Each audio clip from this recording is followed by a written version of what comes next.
Zeeuwse vissers vrezen de gevolgen van een no-deal Brexit. Het is dinsdag 24 november. Dit is Zeeland Nu. Job Schot zet schip noodgedwongen te koop. Tol is onrechtmatig, zeggen advocaten. En laboratorium voor zilteteelt van start. Dag dames en heren. Zeeuwse vissers maken zich zorgen over een handelsovereenkomst tussen het Verenigd Koninkrijk en Europa. Als die er al komt, betekent dat volgens hen niet dat er nog zorgeloos gevist kan worden in Engelse wateren. Job Schot is een van de vissers die zich zorgen maakt en daardoor heeft hij nu zijn schip te koop gezet. Regeren is vooruitzien, zei ze altijd. En vandaar eigenlijk heb ik gedacht van ja, ik ga eens kijken wat mijn schip op kan brengen als er eventueel een koper is. Job Schot komt uit een vissersfamilie. Van generatie op generatie wordt het doorgegeven. Maar dat lijkt nu door de Brexit te gaan stranden. Het probleem wordt goed zichtbaar als je op de kaart even uitzoomt. De stippellijntjes geven het territoriale water van het Verenigd Koninkrijk aan. Vissers vrezen strenge controles en tegenwerking van de Britten bij een eventuele handelsdeal. Als er geen handelsdeal komt, dan is de kans groot dat er binnen die grens op het water helemaal geen net meer uitgegooid mag worden.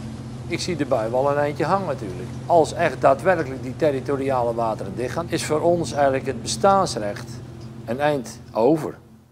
Ja, en omdat onze vangstrechten daar voornamelijk liggen. Ik zou niet weten waar we die anders, op een andere plaats waar we die gaan verwezenlijken, die vangstrechten. Want je mag niet zomaar overal vissen. Daar heb je die zogeheten vangstrechten voor nodig. Veel vissers hebben die doordat ze al van generatie op generatie op dezelfde plekken vissen. Of ze kopen ze, maar dat aanbod is schaars. Daarom staat zijn schip nu al even te koop. En het wrange is dat veel geïnteresseerden Engels zijn.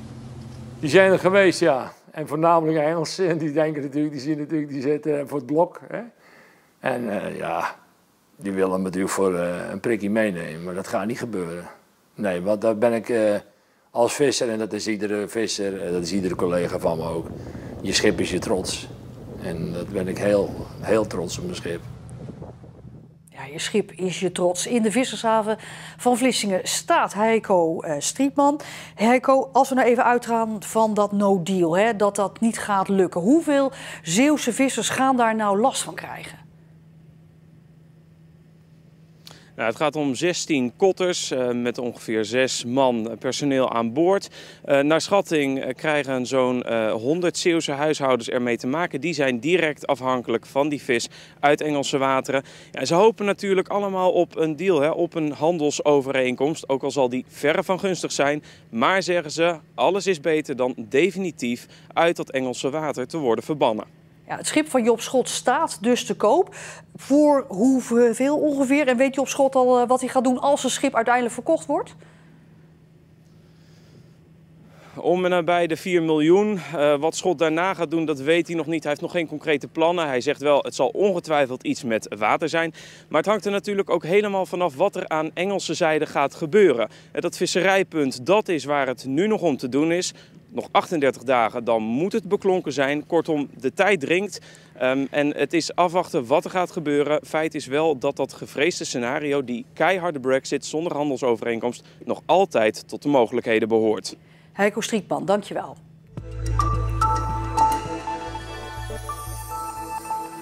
Dat Zeeuws-Vlamingen tol moeten betalen voor de Westerschelde-tunnel tast hen in hun rechten aan.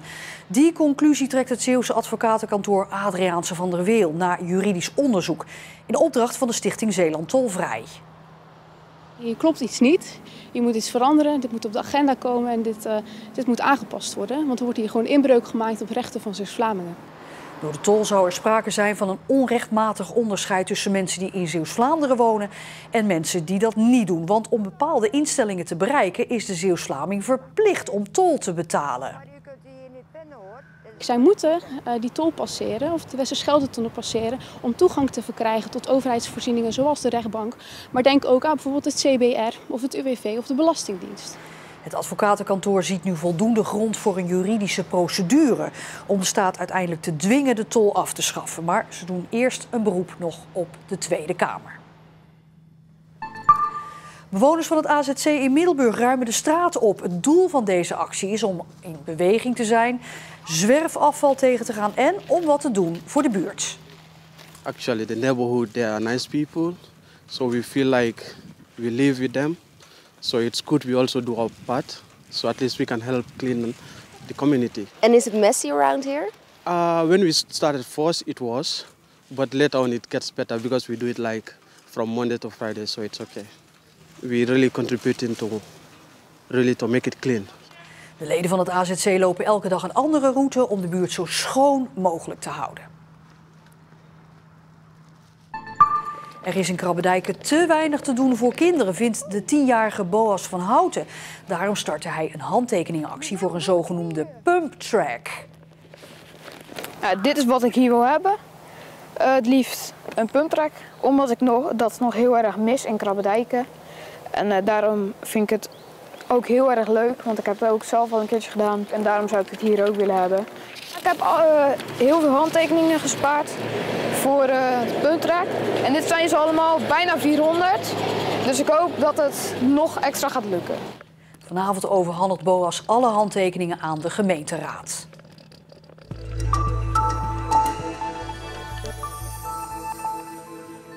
De Middelburgse Rut Vennekes liet de afgelopen weken haar kracht zien in het televisieprogramma Kamp van Koningsbrugge.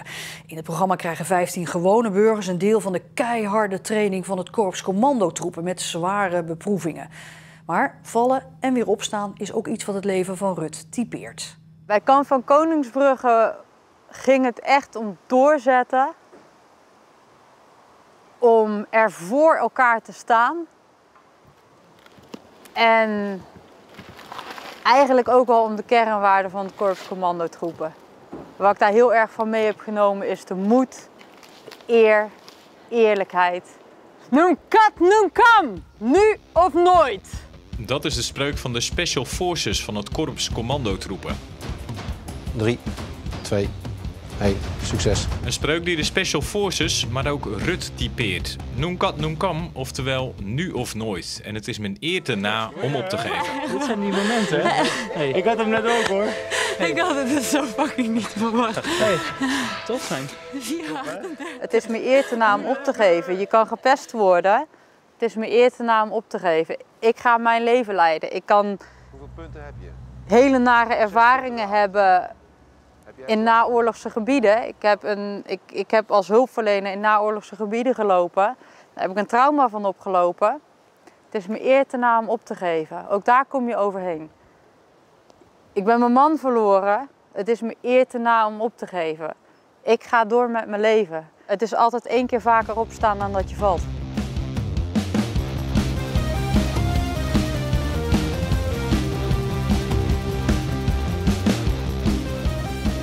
Ik heb geen maskertje opgezet. Ik heb mezelf niet anders voor proberen te doen dan ik ben. En mijn vader die zei afgelopen keer dat hij meekeek ook. Ja, weet je wat ik zo fijn vind, Rut? Ik zie daar echt mijn dochter staan zoals ze is. Je zit daar echt wel in een hele korte tijd te ervaren wat mensen die dat werk echt doen in een veel langere tijd moeten doen en veel langer vol moeten houden. En dan denk je ook steeds bij jezelf van ja, tenminste ik had dat. Je bent het ergens ook gewoon verplicht aan de mensen die hun leven geven voor jouw veiligheid. Om hier nu niet een beetje zielig te gaan lopen doen, maar gewoon keihard door te zetten. Want dat zijn de mensen die straks echt dat werk gaan doen en jij krijgt de kans om dat even mee te mogen maken. Ondanks die inzet en mentaliteit heeft Rut in het programma na een paar afleveringen toch op moeten geven vanwege een knieblessure.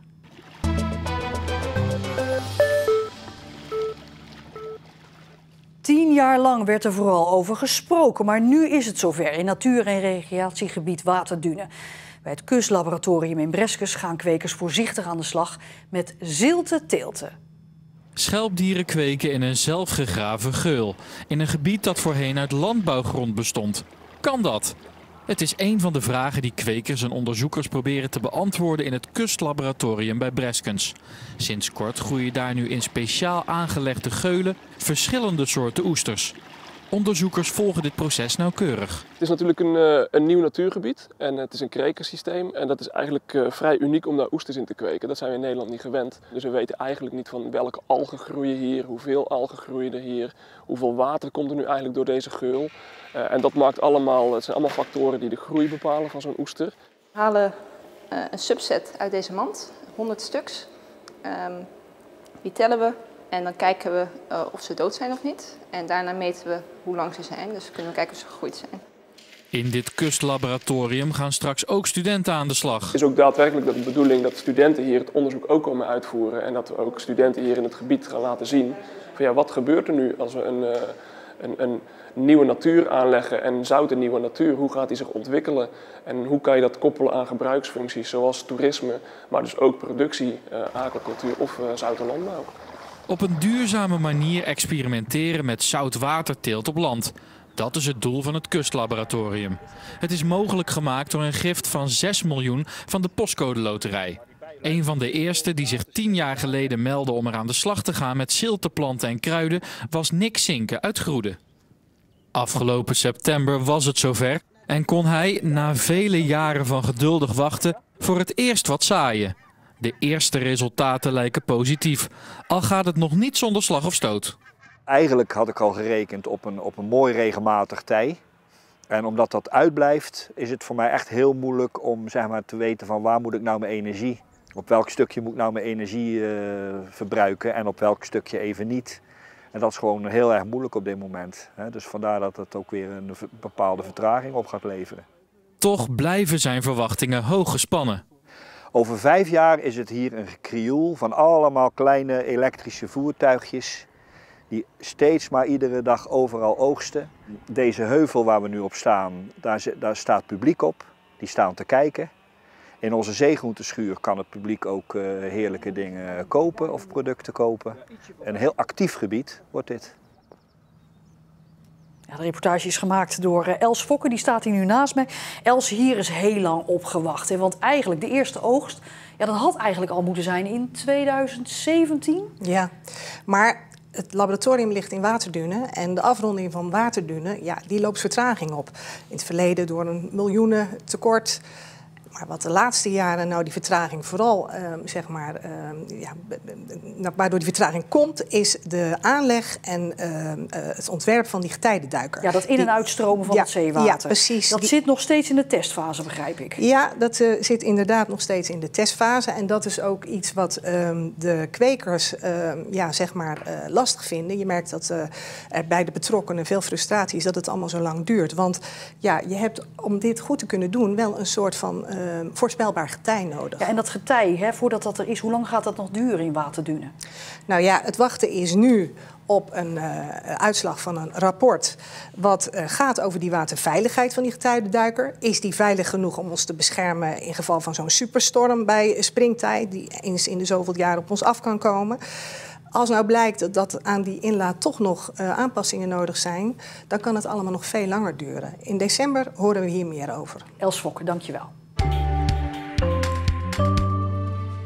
We beleven een paar rustige herfstdagen met af en toe een lekker zonnetje. Met 11 graden is het mild voor de tijd van het jaar.